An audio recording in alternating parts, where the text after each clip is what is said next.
You're listening to Thunderquack Podcast Network.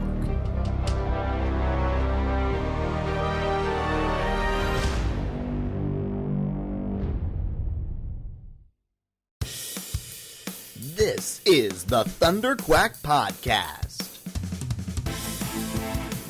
the official podcast of Thunderquack Podcast Network, where anything can happen.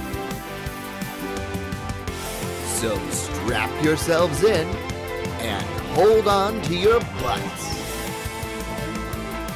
It's Thunderquack time! I watched Dirty Dancing Havana Nights. If we want to talk about Diego Luna being a hottie, I can bring that to the table. Yeah, I'm good actually. Only because I haven't seen Dirty Dancing Havana Nights. It is super fun. Like, it's a good time. It's just awesome to watch, like, little baby Luna. Like, he's so little.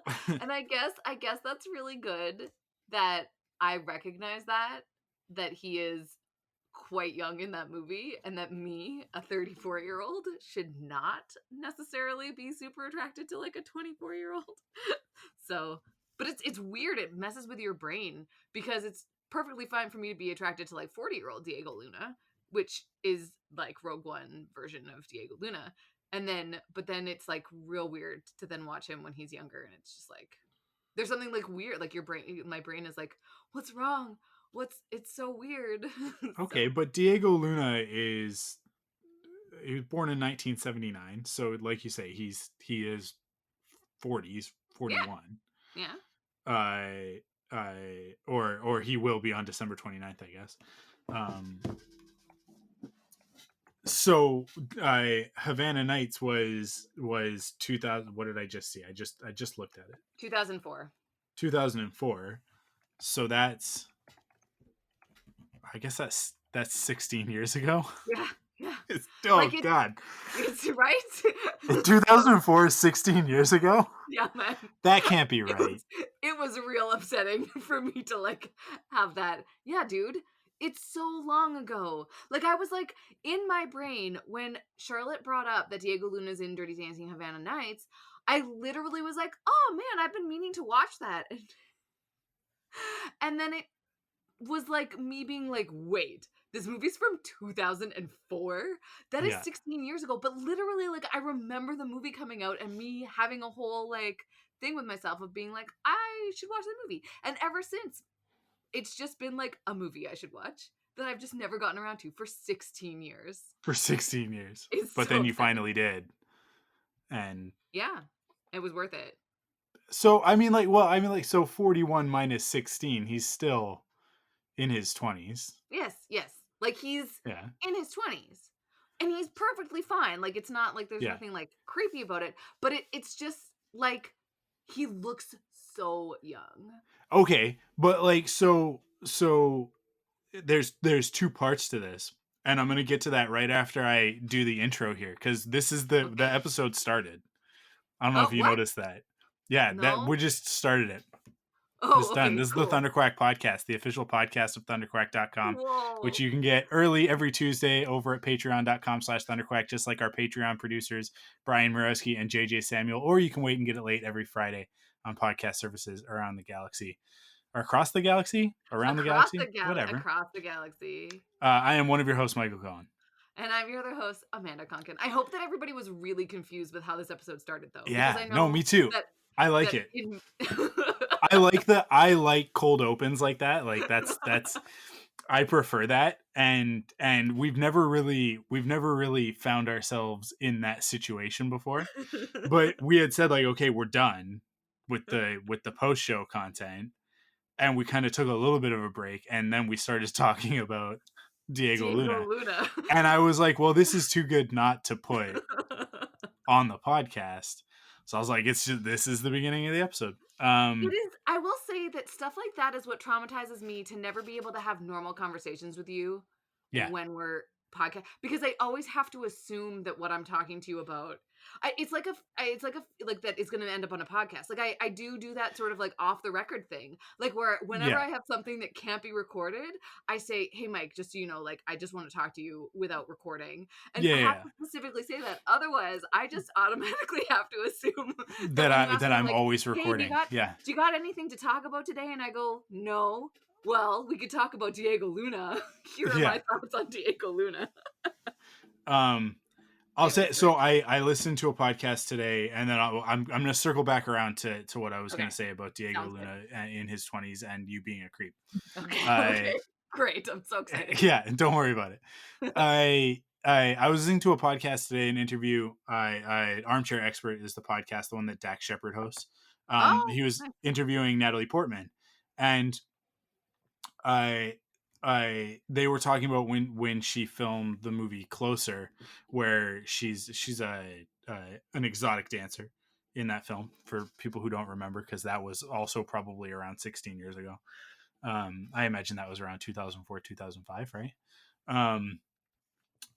And she was talking about, because they had kind of gotten there through this conversation about, like, she started acting when she was really young, but then she was in these roles where at a young age she, like her character was sexualized, right? Like the Mhm. like Lolita style stuff, like in Leon the Professional, right? Like that there is definitely like that element, that undercurrent there in other movies that she did when she was younger, that was definitely there. So she felt very guarded and protective of her sexuality when she was younger and like into her 20s because of that, because she felt like, oh, like this is happening, so I have to be careful, sort of thing, right? And like I am paraphrasing like crazy here, so go listen to that episode if this is of Mhm. any interest to anybody. But they got to talking about Closer and her doing that, and that really being the first time that she kind of stepped out of that mindset and was um like I get like provocative with her performance, right? Like she's an exotic dancer, so like basically getting half naked on screen, right? Um, and she said that the only reason that she was comfortable doing it was because the director that she was working with, I can't remember his name, but um, she was they're friends, right? It was like one of her best friends, so she was really comfortable with him and knew that she could trust him to not like push her beyond where she was comfortable. So because of that, she was able to go too far, right? Like, and the way that she talks about it is that like she was able to like perform and then look at the dailies afterwards and go like, no, that can't be in the movie. Like that's too Interesting. much, Yeah, right? yeah. And because she trusted him, he never even like argued. He was like, yeah, absolutely, like never even said anything, sort of thing. It was just like, nope, nope, nope, and he was just like, okay. And so it was never even there was never even a discussion back and forth. It was just like a hard line sort of thing, and that trust allowed her to get deeper into the performance and do things that she like make choices that she wouldn't have otherwise made because of that comfort Interesting. level. That's good. All of that to circle back around to, I hope that you trust me enough that like I'm not gonna publish anything that would be compromising to you, right? Like, and I think that you do get like, that Of like course, yeah. if No, there's ever anything like yeah. that you're uncomfortable with, that we cut it. But yeah, I it's just remember funny I that remember asking you that once, actually. There was something that I had gone through, and then afterwards I was like, "Hey, you know what? I really don't want to put that on the podcast." yeah, yeah. And then I think we went through, and I made you do editing work that day. uh Where you had to go. yeah, Yeah. so speaking of things that might be compromising that I probably shouldn't say on a podcast, Ooh. but I in terms of you feeling creepy about Diego Luna being lusting after his, let's say, I don't want to do the math, 25-year-old self, is that's probably pretty close to right. He's about 20. See, the thing is, cuz in 2004 I would have been 18 Yeah. and he is 40. And so I'm doing the math from my own self that he is 6 years older than me, so he Yeah. would have been 23. Is that 6 years older than 18? 18, 19, 20, 21, 22, 23. Yeah, 24. He'd be 24. 24. So I just did hand math. and to me, like, that's one of those things that I'll always like when if I watch Saved by the Bell, Yeah. and I'm like, look, I still have feelings about Kelly Kapowski as a 35-year-old man, right? Like, All right. Yeah. and like recognizing that she is like a teenager in that show, but also recognizing that those feelings are nostalgic from when I was like 12, right? Like even younger than that, Yeah. really, Well, like, when I I was mean, watching Saved by the Bell for the first time. So it's like, so there's complicated emotions in there, and you're kind of doing a reverse on that. that's exactly what it is. It's a reverse nostalgia for an older Yeah, version of like, him. yeah, yeah, like you're still in the safe zone there, but it's like I'll watch a show, like let's say we just started watching Teenage Bounty Hunters, which I love. Have you watched it yet? No. Is it on You Netflix? gotta watch this show. You need to Okay. watch it. Okay. I I think that you will like it very much. All right. Um, Which streaming platform do I need to be able to it's on watch it? Netflix. It's on Okay. Netflix. And whenever there are teenage girls in a show, I'm using teenage in quotes here because, They're and not it'll make actually. sense in a second, they're often not teenagers, right? Yes. And a lot of the time when the shows are sexually suggestive, as this show tends to be, um, I have to really quickly like pop open IMDb and look and see like how old is that actor, so that I can like calibrate my brain into like, how am I allowed to think about this? Yeah. Right? Yeah. because and again, most of the time 16-year-olds in a TV show don't behave like 16-year-olds in real life. They might be in the scenarios of a 16-year-old in real life, but their responses are very often the responses of a 25-year-old, Yes. like at the least, right? This And they're this usually looks being played really by a weird. 25-year-old. This looks really Sorry. weird. This show looks really weird. I just googled it. It Like, is super weird, and it's awesome. It's incredible. Um amazing. but yeah, like like we're talking about a show where like I am 35 and the actors that are in it are in their early 20s, but I'm still going like, it's okay for me to say that they're attractive. You know what I mean? Like that we're still in an okay spot there. But as a guy, like I always have to be doing that math. Like I always have to be, I think as a woman you get a lot more leeway. And this kind of ties back into last week's episode, right? Of AKA the best episode ever. yeah, certainly the best episode of the Thunderquack podcast, but Yeah. I it like there it is very dangerous for a guy to say something about an actor that is younger, right? Because guys are the worst. I think that we can all agree that men suck. Um, the patriarchy, et cetera, et cetera.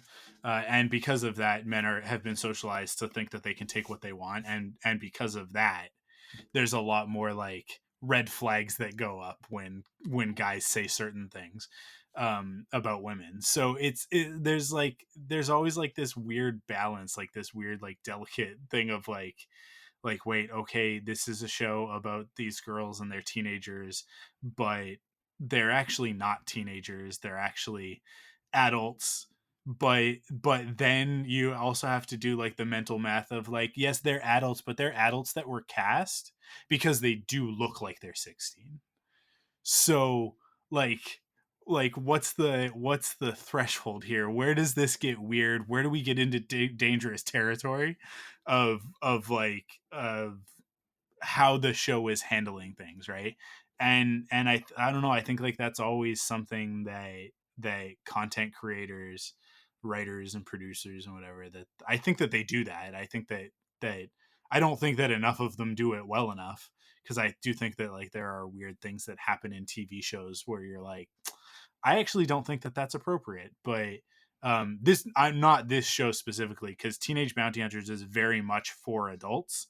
It is not for children. But sometimes you will see shows that are aimed at like let's I mean, to totally tie it back into last week, the OC, right? Where you have actors that are 100% adults playing teenagers for a teenage audience, but putting those teenagers into very compromising adult situations. That's the drama of that show, right? And it's like, where does that show become irresponsible in the way that it portrays teenagers? Because I think back to when we were in high school, and like, yeah, parties were crazy and stuff like that, and stuff was going on, but it wasn't like everybody was doing all of the worst stuff all of the time. But the TV shows depict that reality, right? Um, and like the American Pie movies, where you've definitely got adults, like you've got like adults, like Jason Biggs looks like he's like 27 and he's playing a 17-year-old, right? Um, and American Pie is one of the many movies, like a lot of the John Hughes stuff, that Oh yeah, that you're like, popularizes. but okay, so there might be a rule though with stuff like that, right? Where there's like a rule in that people in beer, you can feel free, Mike, for the rest of Yeah, your life to sexualize people in beer commercials if you so choose. Because yeah, you have to be over the age of 25. yeah. So like there might be something to do with like explicit content or R-rated films in which like if you're a teenager that they might like really have restrictions on who can Sure, be in yeah, what. yeah, because those are R-rated movies. But like Yeah. my point about American Pie being that like it normalizes the idea that you have to lose your virginity before you graduate from high school, right? Oh. Yeah, Like okay. they and that if you have not, then prom is when you absolutely must do it. And if you Right. don't, then like, and I'm talking very much from the male perspective on this, right? Because that's what that movie is about.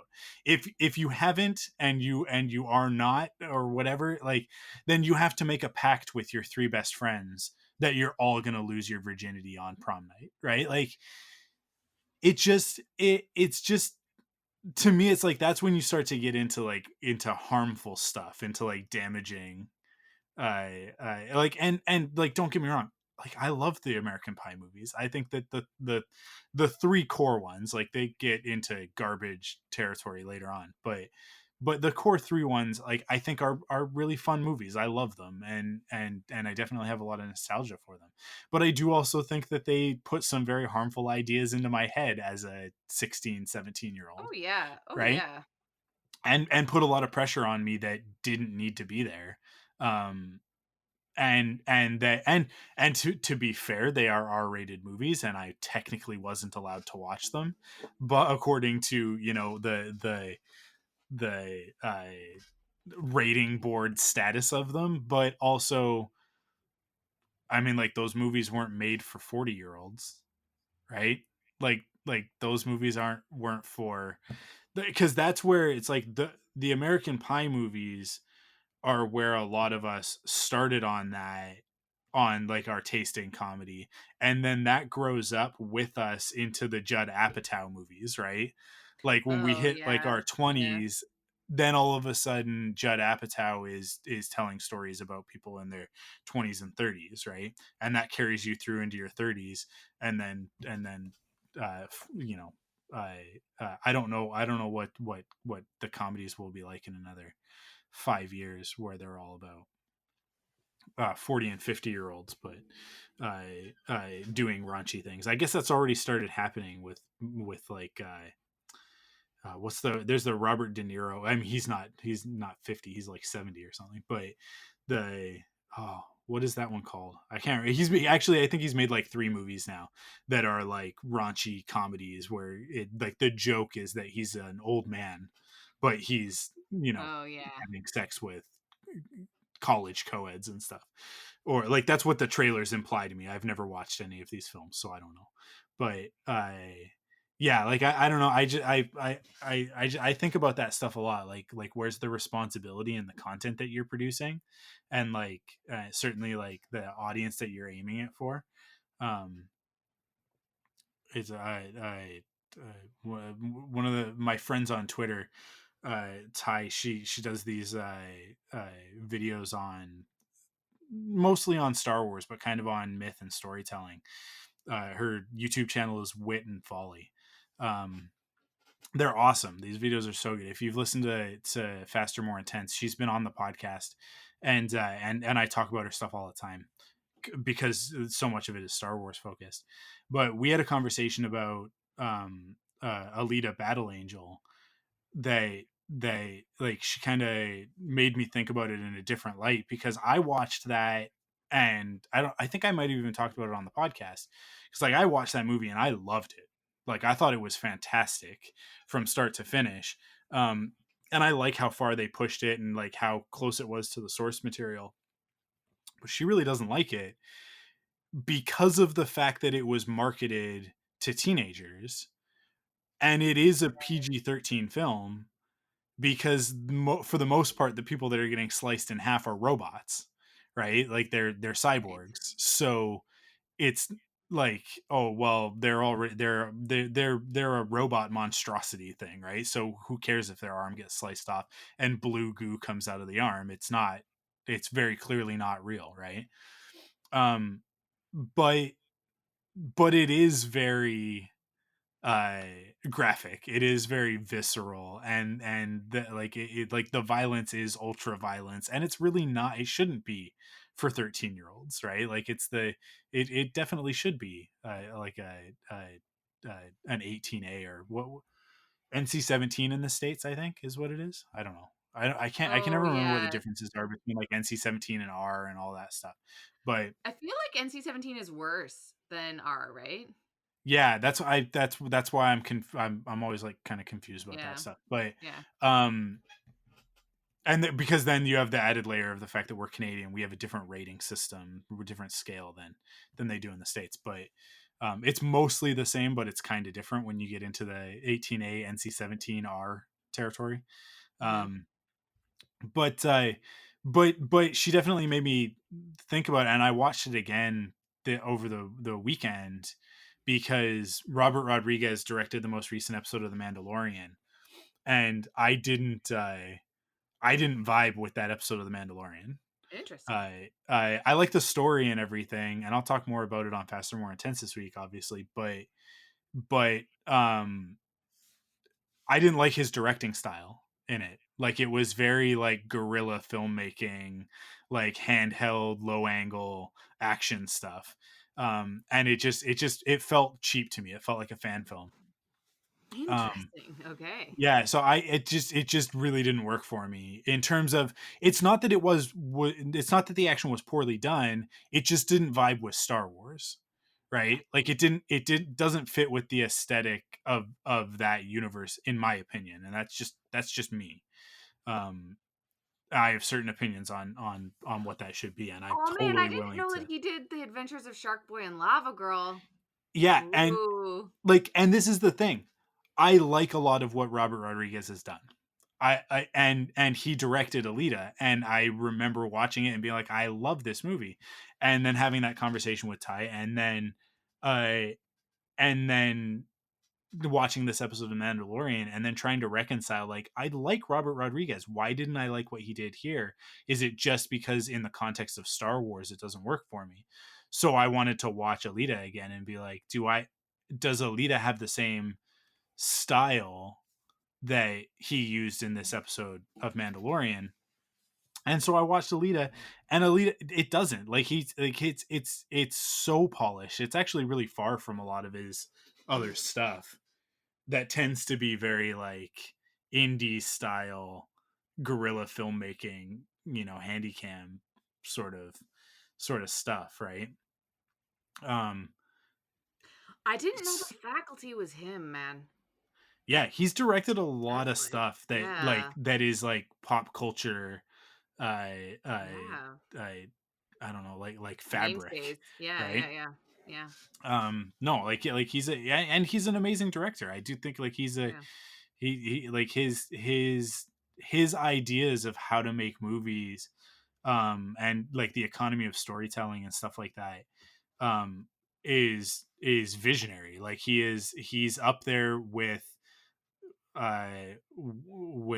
like I mean, like with John Favreau, with uh like Kevin Smith, like these guys who did things in the 90s, in the early 90s, that like they didn't have any money and they just kind of figured it out.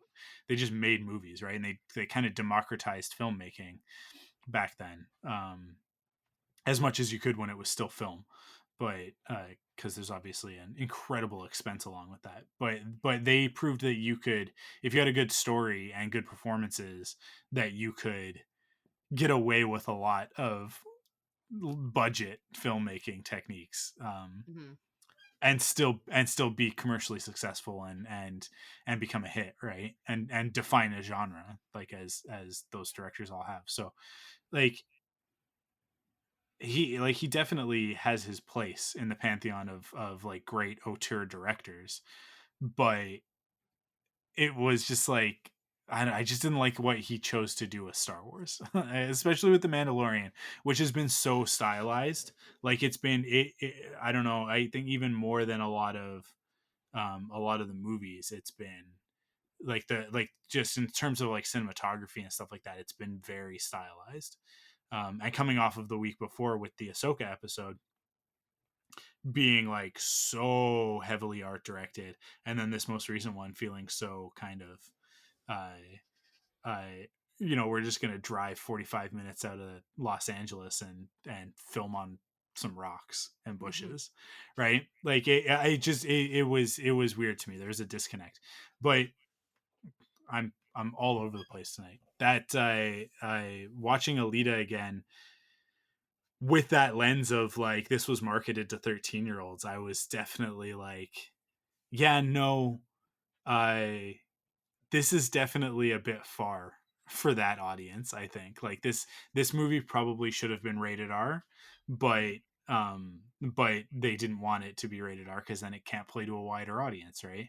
um but then the other thing that I said to Crystal was like all of that said, 13-year-old me would have lost his mind watching this movie, right? It would have hit so hard.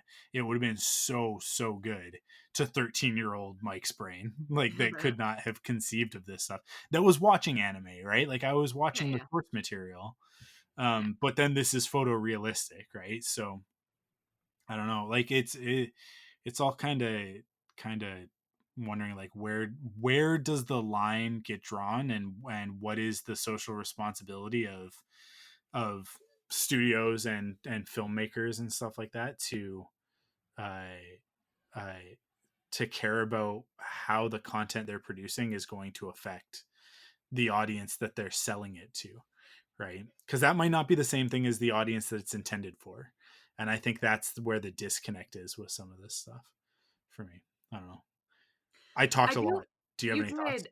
I do, and I want to go back just because, like, I had an awesome opportunity to hang out virtually with my friends on this week. On Friday, we decided to do like a Facebook hangout that we hadn't done in a long time, which is awesome.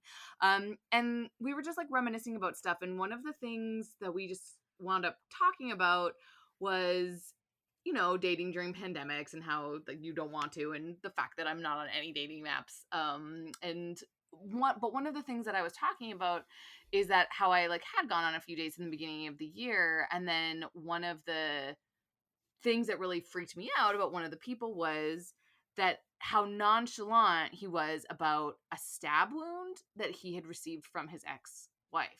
And I had said this as a thing where I'm kind of like, oh my God, like it really freaked me out, where I was like, it just like he like made it seem like it was just like no big deal. And it was like, oh yeah, she was like really violent. And because to me, that's like downplaying violence. And you're like, oh my gosh, like and what, because my friends are who they are, they're like, well, yeah, that's because men have to be nonchalant about um like being attacked by women, otherwise they'll get made fun of.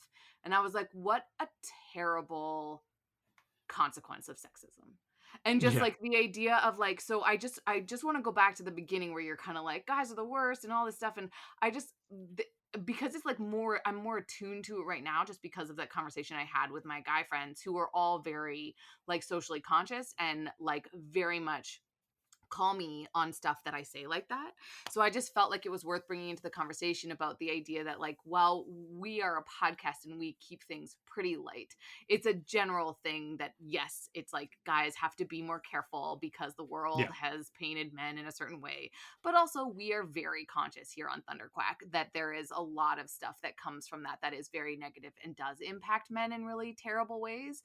So we don't mean to like underplay that, I think, when we say stuff. And I just want to make sure that people recognize that there's a time and a place where they should be heard and acknowledged, and that obviously not all men are garbage or whatever it was that we like generalized with earlier on. Yeah. But that it's like we're really coming from a very specific place of talking about how like sexism has evolved and how Yeah. like so I felt like that was worth noting, because I think for the we've sort of leaned into like cis het stereotypes for the last 2 episodes.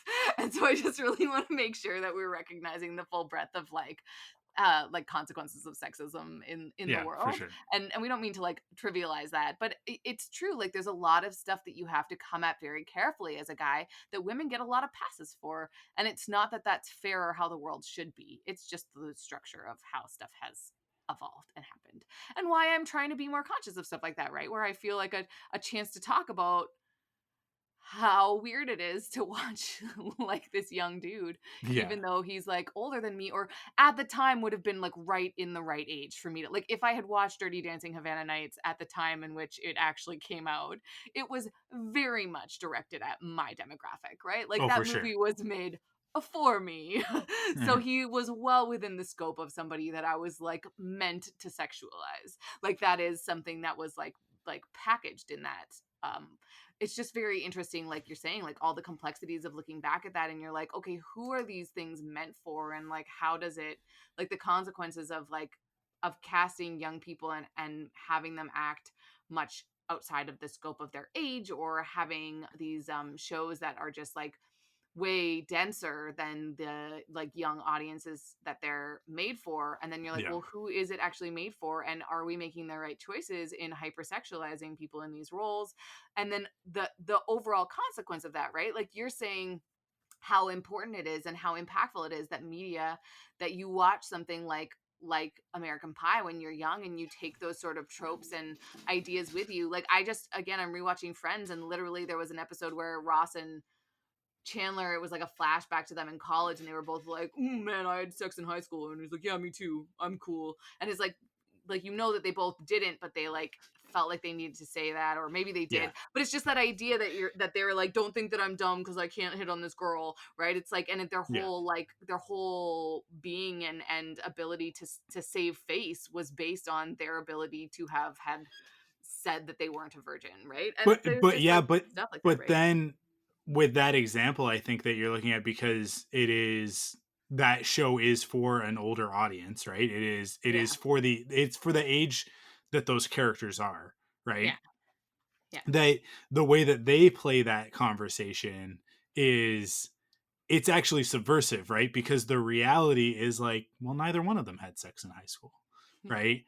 And and so like they're both saying that they need to live up to that standard, and like it's putting that under a lens, right? It's doing it in a very subtle way of being like this is what we all say that we have to, like, the standard that we have to live up to. But here's the reality: 2 out of the 3 guys on this show did not, and the third one, he's very clearly got some issues Yeah, around but sex. yes, and I would agree with you if the show thought in that many complex layers.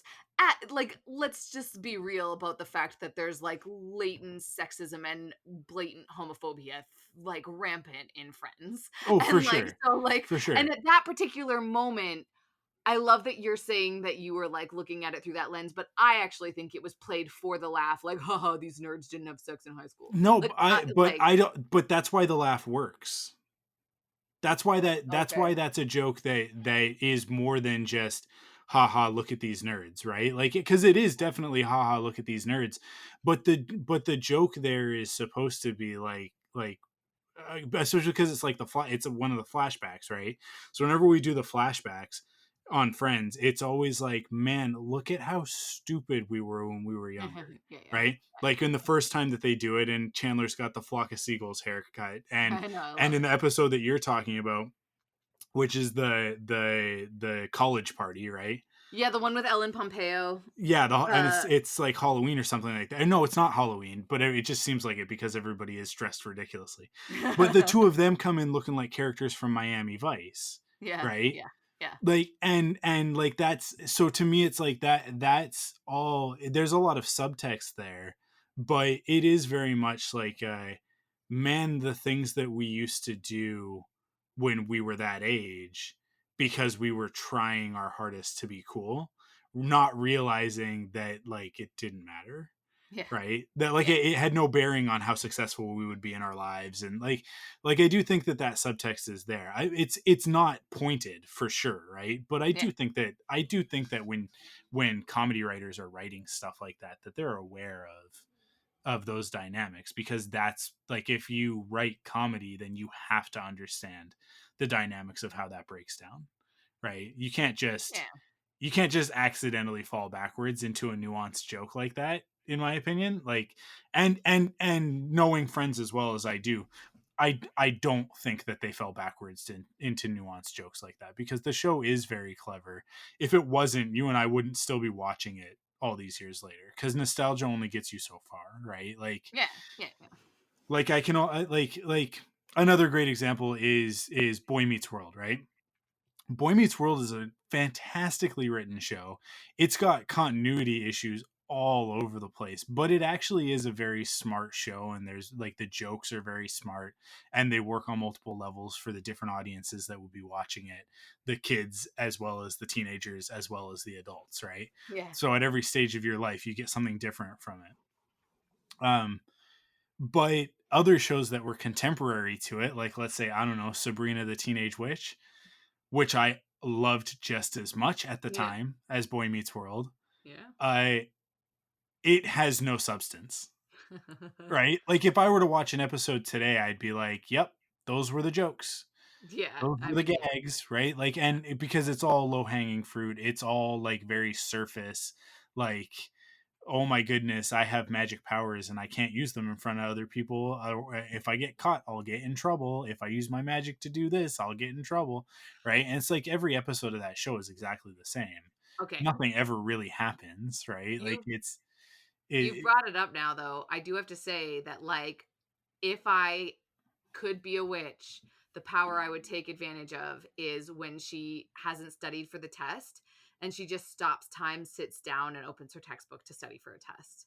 Like, yeah. come on, what a great power. I just always remember that. it's it says a lot about Sabrina as a character that she would do that, like that she would use it for extra study time, because I think the majority of us would use it to then like go steal the answers and whatever. But Yes, yes, um yeah, I guess so. It was a wholesome show.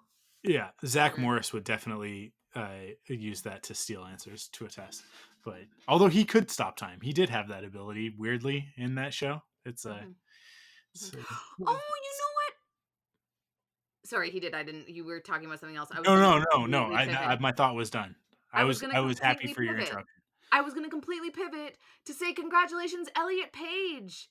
Because Yes. Elliot Page's announcement came the day after we finished recording last week. So I just Yeah. felt like it was really awesome to see such wonderful joy and support for him on my Facebook all week. And I just am so pleased. And I'm so excited that he's going to continue as Vanya in the Umbrella Academy. Yeah. And that, like, kudos to Netflix for going back and updating his credit properly, Yes. which is fantastic. So I'm just like Very cool. so excited for all of the wonderful support and joy that I saw last week, and I just felt like I wanted to shout that out on the podcast because we missed the opportunity last week. Yeah. And yeah, actually you reminding me of that is great, because you reminded me of stuff that I wanted to talk about, which was Awesome. just sort of some ground rules for when something like this happens. Mhm. I first and foremost, you should be happy for the person. A congratulations is definitely in order, right? Like you can, like, that's definitely the appropriate way to respond on social media. And it is a celebration. It is a celebratory thing. But then going forward, there are important things to remember. Never use that person's former name, right? Never, ever. It's like that's just one of those things. And sometimes you're going to. That's the other part of it. Like sometimes your brain might slip and you might say something, and you might misgender or use the wrong pronoun. And I want to relay the message that I've received from people in the trans community by both from friends as well as from people that I follow and that sort of thing, and just posts that I've seen. It's hey, it's okay if it's an accident, and don't make a huge deal about it. It's really simple. Catch yourself, apologize, do better next time. Yeah. That's it, right? Like that's, and because I think that for a lot of cis and hetero people, it's intimidating. Like there's an intimidation factor there of like, oh my god, how do we talk about this? And that is almost, it's certainly not the worst thing that can happen. It's not the worst response. There are awful, terrible responses, but from a like a well-meaning, I want to be progressive, I want to respond properly and make this person feel good, right? Like make them feel welcome and safe and open and all that stuff. It's one of the worst things that you can kind of do is to make a bigger deal out of it, because that person is probably already dealing with a lot of anxiety, and then you're making it about you. So it if it happens, you just go, like, it's super simple to just say sorry, and then correct yourself, and then just move on. Like just keep going with the conversation or what have you, right? And it's just as important to do this when you are by yourself as when you are with other people or with let's say a person who has transitioned or come out in that way, right? When you are by yourself and you think of that person's dead name, correct yourself in your head. Just do it. Like just get in the habit of doing it, because eventually you'll get rid of it. Repetition doesn't ruin the prayer is a saying, right? And it applies in this instance. Where it's like, it actually like the more you can get that into your head, then when you are in conversation, it's gonna flow naturally. You're not gonna think about it, right? But if you don't do that, you're always going to be thinking about it when it happens, right? And you're more likely to slip up and say the wrong thing. But I do think it's just really important that if you are well intentioned, well meaning, and a decent person, they hopefully the people around you recognize that, and your character, sort of precedes you, and you do have a little bit of leeway to slip up every once in a while, and that's not the same thing as someone intentionally misgendering someone or intentionally using a dead name in order to mock or hurt another person. That's very different, right? And I just want to make sure that everybody that is listening to the podcast that maybe doesn't have the diverse circle of friends that Amanda and I are fortunate enough to have, and or might live in an area where this sort of thing is something that you read about on the internet but you don't necessarily see on the street. That like don't let the right and wrong of all of this intimidate you, because it's actually one of the ways that you can start to feel resentment about it and then start to develop negative associations with it, right? And you don't want to go down that path. Like that's the thing that I worry about with good people, right? Mm-hmm. I said this about the election, like the people who have chosen the wrong path and are stuck on that wrong path, not much that we can do about them. Take a massive change of heart, right? um but the people that are good people that are maybe ignorant or just haven't been exposed to stuff, or just, like it's just not been a priority in their life to think about things this way. Like those are, to me, those are the people that you have to focus on. And the worst thing that you could do is turn those people into an enemy, right, by reacting badly when they make a mistake. And this is not just, it's not just about trans, I don't know, decorum, I guess. How do Yeah, you sure. define this? Yeah, yeah, But it's sort of all of the everything under that LGBTQ uh, uh, category, right? Because in yeah. our I would society say right now, it's just it's this stuff is becoming normalized, but it's not there yet, and it's kind of the hardest part. mhm. Getting over the threshold of that doorway is actually like one of the most difficult parts of it. So um I don't know, I think everybody just needs to have a little bit of compassion for everybody who's trying to get it right, you know. Because the last thing that I would want to do is make somebody. I mean, like you and I have definitely had conversations about other people where it's like where they have reacted to something, and it almost makes you um want to take the other side out of spite, Ugh. right? Like it, And that's and the terrible and thing that you like notice that you're like, I really hope that this yeah, like you it's just about treading carefully as you go through these conversations and trying to be as aware as possible, and and giving people the ability to mess up, but to hold people accountable, right? If you're yeah, dealing with the same person on a constant basis and they're just not getting it, you know, that's them. They need to do better. yeah. But people that are trying genuinely and they might make one or two mistakes, you stay there with them and you help them come along with it. Like I'm just loving that. I feel like it's taken me many years, but I think my parents are getting there, right? Where Mhm. it's like you just slowly but surely, like, they just want to do better. I don't think people want to be like, I don't know, my dad is asking me, sorry, I know that I don't want to transition so fast to a different thing, but my dad is asking me, he's like, I don't understand what's happening with these anti-mask protests. And I'm kind of like, yeah, dad, there are some real a-holes on the internet. Like, you just don't know that there's these Yeah. people that are just so viscerally angry at everything that they just but my dad, he's like, I just don't get it. Like, they're going to these things and then they're the ones that are ending up in the hospitals. And I'm like, yeah, dad, that's why everybody's so mad at them. There are people who've Like, been hospitalized because of COVID that still maintain it's a hoax. yeah, like, it's just, I don't know. It, It's yeah, but it's but you but it's kind of interesting where you get this whole, I don't know. It's like how to be a human. We constantly are trying to navigate that dynamic, right?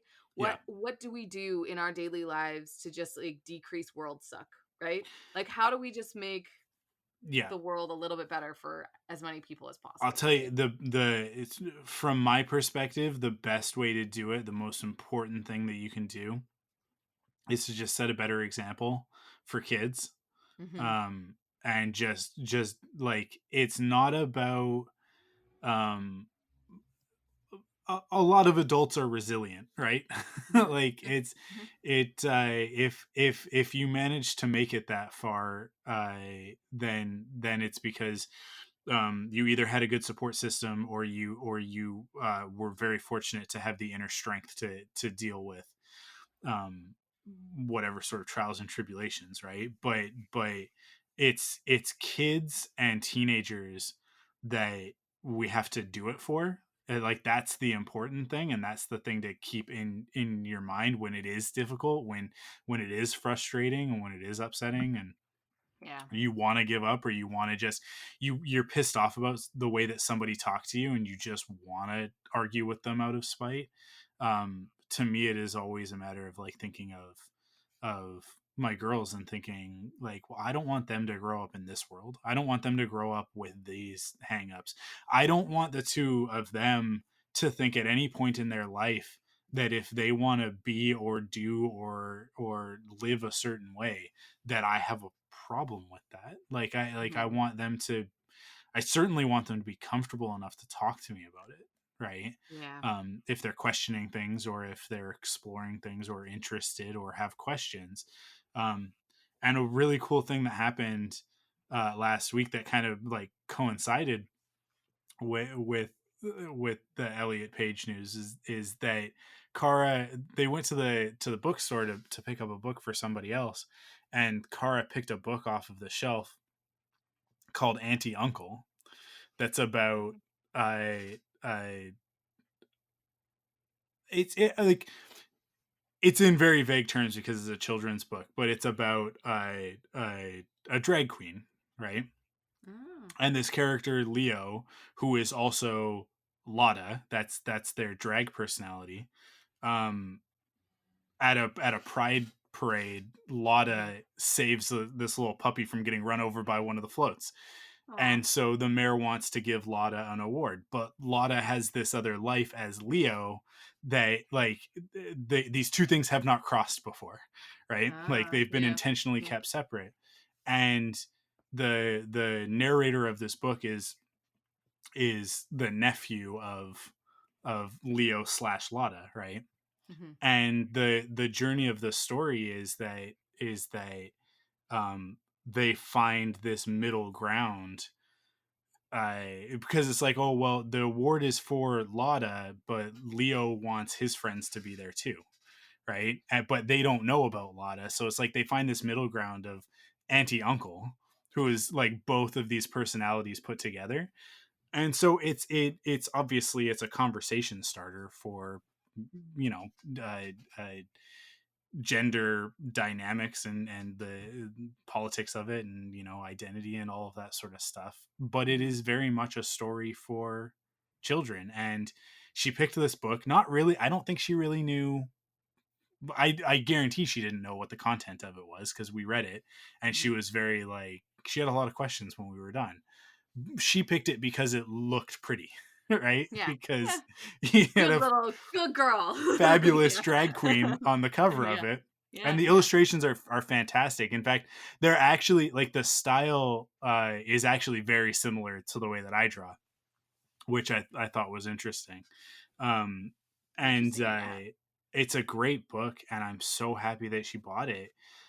But I'm even more happy that it was there, that it Right. was Yeah. sitting on a shelf in Chapters, and that she had the opportunity to pick this book up, Yeah. That's which cool. like I didn't, like you didn't, right? Yeah. Like you would, Yeah. you would have had to go into some off the beaten path store in a specific neighborhood, and picked up one of the 25 self-published copies when Yeah. we were 4 years old, right? Yeah. And like you would have had to be so intentional about that, it couldn't happen by accident. But this incredible happy accident occurred last week at like just the right time, sort of thing, when this is kind of, and I do think that actually 2020, for all of its faults and nonsense, has actually been, I think, a really important year for trans rights. I think that it's been a really big part of the conversation, Mm-hmm. and I think that that's fantastic. And yeah, there's been a lot of pain along with that goes hand in hand with that. That's what gets it into the conversation, that's what makes it topical. But that pain is definitely a growing pain into the next stage of society accepting Yeah. these things, right? So yeah, I mean, like I do think like that to me is always the key. If we want the world to be a better place, it it definitely, you have to take your part in it, but I think the most important part that you can play, the most important role, is passing those lessons on to the next generation, right? Let me bring it all back to Star Wars. It's exactly what Yoda says in The Last Jedi about the student teacher relationship, right? Like, Mm. we are what We they are what grow they grow beyond, beyond. right? Yeah. Which is such an amazing encapsulation of everything that it means to be a teacher, a mentor, a parent, all of that. It should be the heart of the sequel trilogy. They definitely flubbed it in that last movie, not understanding how important that line was. But in an alternate universe, it's the heart of the sequel trilogy. It's certainly the heart of The Last Jedi, right? Because that's the lesson that everybody kind of needs to learn through the course of that. So and I think that that's a really important lesson for us to learn today. That's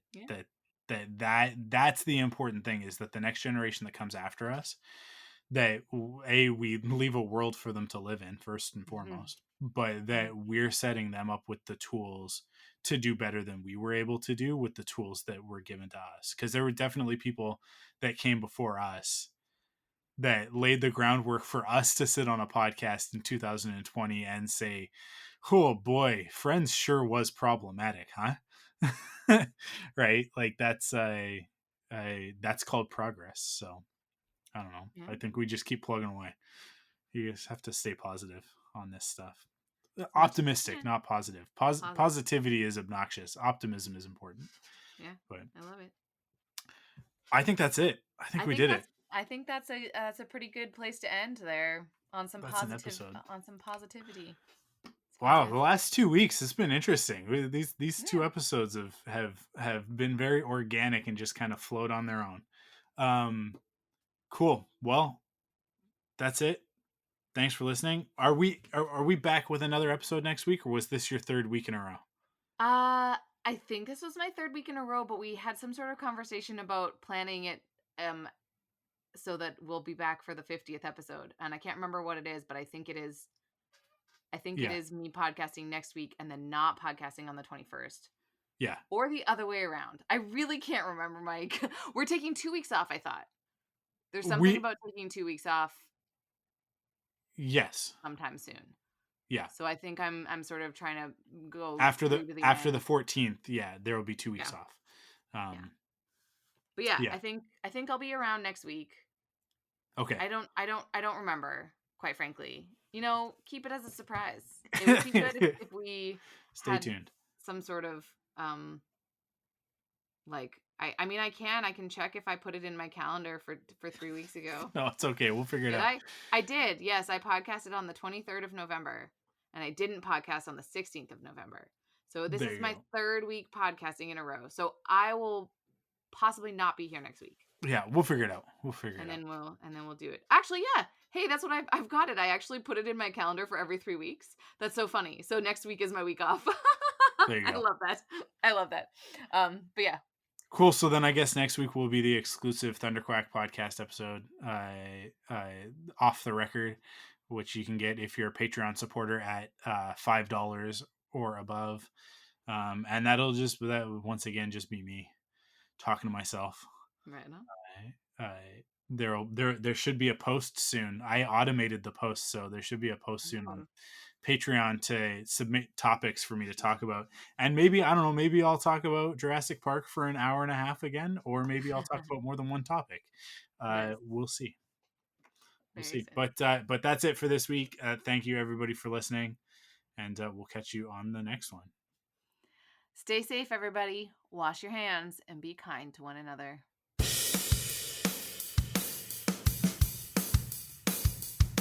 Follow the Thunderquack Podcast on Twitter, Instagram, and Facebook by searching the Thunderquack Podcast.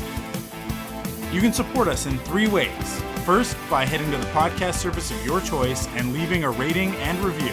Second, by going to store.thunderquack.com to pick up some merch from your favorite podcasts. And last but not least, by heading to patreon.com/thunderquack to kick in with your monthly pledge of support and get cool rewards like early access, ad-free episodes, and extended episodes. The Thunderquack Podcast is the official podcast of thunderquack.com. Head to thunderquack.com to discover more great podcasts.